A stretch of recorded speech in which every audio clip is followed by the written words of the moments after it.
Hey everyone, Rudy here from IMC to teach you about using while loops in Python this time. So a while loop is a kind of a loop in Python, and a loop essentially just lets you run the same section of code over and over and over again, right? Which is something you actually want to do quite often, right? Whether it's you're processing some sort of series of items and you want to do the same thing to each one over and over and over again.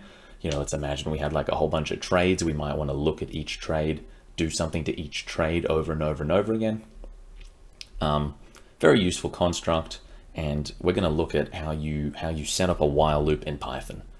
So while is our keyword, and then essentially how it works, it's actually quite fairly simple as far as these things go. While some condition is true, this is just a arbitrary condition. Run this code over and over. Okay, that's pretty much all there is to it. So we have the while, we put some sort of test here, right? Similar to an if statement. And then any code we put indented at this level will keep running over and over again. Okay, until this condition is not true. Okay, so let's do a harder example. Okay, so let's say I have some variable x. Let's set it to 1. Okay, and let's just say that while x is less than 4, we're just going to print x out. Okay, and then we're going to increment x as well. Oops. Cool. So x is 1, while x is less than 4, do this. So let's see how this goes. Okay. So you can see that we have several print statements here, right? Because they're each on a line. So the loop did run several times. So what happened? It went, is 1 less than 4? Yes. So it ran everything inside the loop. Okay, it printed the 1. It went, x is now 1 plus 1 is 2. And then that's the end of the loop right at this point here. Okay, so at the end of the loop, it goes, okay, cool. Run back to the top. Is x less than 4? And now at this point, x is 2. So it says, okay, cool, is 2 less than 4? And it goes, yep, runs it again, prints out the 2. X is now 2 plus 1 is 3. Runs it back again. 3 less than 4? Yep. Prints the 3. Now it's x is 3 plus 1 is 4. So now x is 4. So it finally comes up to the top part of the loop and it goes, while, is 4 less than 4, right? Because x is 4. And it says no. And at this point here, it stops running the loop and it comes down the bottom. And let's just actually add something outside the loop just to prove that point. Okay, so you can see that this code ran multiple times, and then only once it was finished and we'd exited this loop, did we sort of end up back at the dedented level, right? Back at the same level, and get the print end of loop out. Okay, you can put a lot of things here, right? It's just like an if statement, right? Anything you could put in an if statement, you could put here. This is obviously quite a simple example, but we could have more complicated conditions here if we wanted to, okay? There is only one other thing that I think you really should be aware of with loops or while loops, and that's that there is a way to exit the loop early from inside the loop. Now, this isn't something you have to do very often, but let's just say that hypothetically, let's make this 10 so we have a bit more space to play with. What you could do is, let's say for some reason, let's actually count in 2s this time. Actually, that doesn't change anything. Let's just count on ones. Let's just count on ones. We've got our loop there. Now, let's say hypothetically, the way we were counting was a bit less controlled. We didn't know exactly what we were counting to, but let's just say if we ever wanted let's just say if x was ever 7, we should exit the loop immediately. Okay. Obviously it's a bit silly here because we're just, counting up and we know exactly what our numbers are going to be, but let's just say hypothetically. There is a statement in Python called break. Okay. And what break will do is if you ever hit the break at any point inside a loop, it will sort of exit that loop immediately. So once you've hit the break, you immediately come out the loop and you keep going on your merry way. So notice here how we were counting up to 10, or almost up to 10. Now, if I put this in here, and actually let's print break, just to make this a bit more obvious. And you can see what happened here, right? The moment X was 6, it printed the 6. It went 6 plus 1 is 7, which means we finally went into this if statement, right? The first few times we wouldn't have gone into this if statement, okay? And then when we hit the break, we stopped looping, right? Because normally we would have had 7, 8, 9 still to go, but the break made us exit early, okay? That's about all there is to while loops. They're actually pretty simple, at least syntax-wise. That's about all you need to know. But obviously, we're going to do a example, and then that should hopefully get you guys sort of feeling a bit more comfortable with them. So as always, I throw it over to my main man, Terry, on the other screen here. So through his successful trading scheme, Terry now owns many crates of bananas, right? Good for him, probably due to all our Pythoning. Due to the peculiar shape of his warehouse, Terry must stack the crates in triangular stacks, with each row containing one less crate than the one below it. For example, if Terry starts his stack with a row of 4 crates, he must then put 3 crates on top of that, then 2, then 1, for a total of 4 plus 3 plus 2 plus 1 is 10 crates. Cool. Don't ask me about the physics of this triangular stacking warehouse. Terry knows best.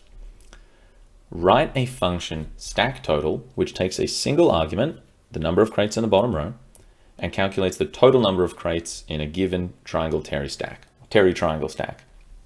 Okay, so basically we want to write a function stack total that goes, cool, if you tell me that there are, we've got some examples down here actually. If you tell me that there are 4 crates in the bottom row, I need to count up 4, then 3, then 2, then 1, and get a total of 10 crates.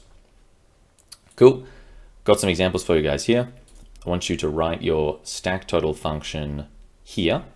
Or you know, wherever you are, have a go with it. Have a bit of a play around with these while loops if you want to, and then I'll give you guys a few seconds, and then I'll come back with a solution. Okie dokie team, we are back and ready to stack Terry's crates. All right. So we want to write a function called stack total. Okay, so that's pretty good refresher from last week, right? Remember the def stack total, which takes a single argument, the number of crates in the bottom row. Okay, so let's number of crates in the bottom row. Cool. There's our function syntax, def, name of the function, arguments. Now, what does this have to do? It has to count up the number of crates, okay? So basically we want to start at, say number of crates is 4, we want to go 4, and then we want to add 3, and add 2, and add 1, and then we want to be done, okay? So I'm going to use a while loop to do this. It's pretty similar to what we were doing sort of over here in the counting sense, right? But it's a bit inverted. So I suppose what we want is I'm going to first try and just print out like this example, I'm going to try and print out 4, 3, 2, 1 first. Okay. So we can start with our num crates here, I suppose. So while num crates. Okay. So if we want to go from 4 and we want to count down towards 0, I suppose, essentially, I'm going to choose this as my condition. So while the number of crates is greater than 0, we're going to print the number of crates. Okay. Now I could try running this stack total for right now, and I would have a very bad time, because what would happen? It would go 4, number of crates is 4, while 4 is greater than 0, and it would print 4. Okay. Then it would come back up here and it would go, cool, is 4 greater than 0? Yes. And it would print 4. And then it would come up back here and it would go, is 4 greater than 0? Yes. But computers are very fast. Okay, and so if I actually run this, I have a sneaking suspicion it will crash something, because it's going to print 4 very quickly, and I'm not going to do it because I think I will have a bad time. So we need to remember that each time we stack our crate, right, the next row, or the number of crates in the row, is going to be 1 less. So in that case, I'm going to say that the number of crates is equal to the number of crates the previous row minus 1. Okay. Now there actually is a little cheeky bit of Python syntax for this thing here. If you're subtracting something from itself and then kind of reassigning it, what you can actually do in Python is minus equals, okay? And this will take one off num crates. Pretty much do the exact same thing that I just showed you. There's also a plus equals and a bunch of other ones. But for our purpose, we want minus equals. So let's try running this first. Cool. So we had our stack total. We went 4 in, 4 greater than 0, print 4, minus 1, 3. 3 greater than 0, print 1, etc. 4, 3, 2, 1. Okay? So each time we go through this, this loop, you can see that we have got the right number, right? So now what we sort of need is we need to actually count them up though. Okay? So what we kind of need is whenever we have a number of crates in here, I guess suppose we want to print the number of crates and then we want to add it up to some sort of like total number of crates. Okay? So I'm going to call this guy total. And this is where it gets a little, you have to sort of think a little bit, right? So each time we go through here, right, the total needs to increase by the number of crates. Okay, so if I come in here, I need to add 4 to my total, and then I need to add 3 to my total, and then I need to add 2 to my total to sort of keep track of it, right? And then if I try and actually go ahead and run this now at the moment, I'm going to have a bit of a problem, okay? Which is, let's have a scroll down here so we can see the whole error. Local variable total referenced before assignment. Now what this essentially means is that Python has seen that there's something called total, but it doesn't actually know what it is. So referenced before assignment.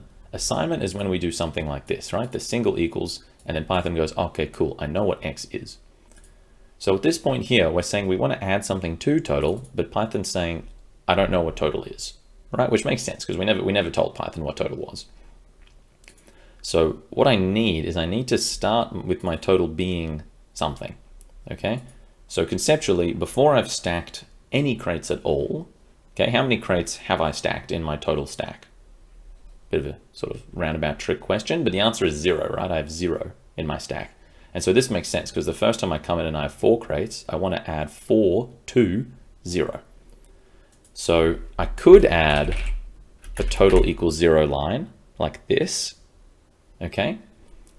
But then what we'll find is if I print out the total each time, let's get some better prints going here so we can sort of see crates. If I print this out each time, let's look at what happens. So my num crates is 4, my total is 4. My num crates is 3, my total is 3, right? We wanted this to go up in 7, okay? So, and this is because we're setting our total back to 0 every single time we go through the loop. So what we actually want is we want to keep this total not resetting. We want this total to start off as 0 once, and then when we go through the loop, it needs to not reset. So we don't want to put this inside the loop, okay? Instead, we want to set this right at the start, right? Total is 0, and now if we run it, we've got something that looks a bit better. So, I just realized I spelled numcrates. Oops, numcrates.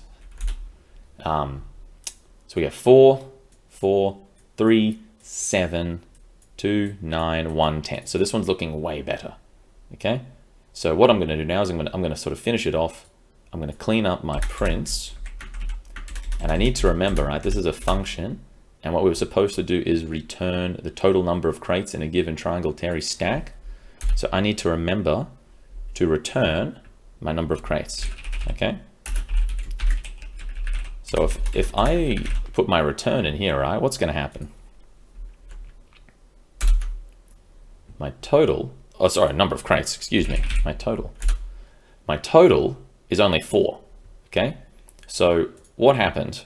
I went through my while loop, my num crates is 4, my total is 4, right, because it's 4 plus onwards.